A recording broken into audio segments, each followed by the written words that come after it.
Hello， 大家好，我係 2base 嘅阿彤。今日咧我就會整個蛋糕啦，放一個好特別嘅日子啦。咁啊，其實咧就係我嘅頻道咧已經靜悄悄咁過咗5萬人訂閱啦，所以我就決定咧整個蛋糕嚟賀一賀佢。咁今次整呢一個蛋糕咧，其實個蛋糕體咧就係用翻我上一次條片咧整嗰個電飯煲焗蛋糕啦。今次嘅主題就想整得夢幻少少啦，少女少少嘅感覺啦，嚟 match 翻我不嬲個頻道嘅風格啦。好啦，我咪就快啲開始啦，去片。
今次咧，呢個就係我嘅5萬訂閱嘅蛋糕啦，真係會有嗰個夢幻嘅感覺啦。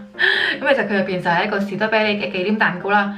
咁我咧就決定要切開佢啦。唔知點解切完蛋糕之後連條片都冇埋啊，所以咧我就用聲音同大家講下食後感啦。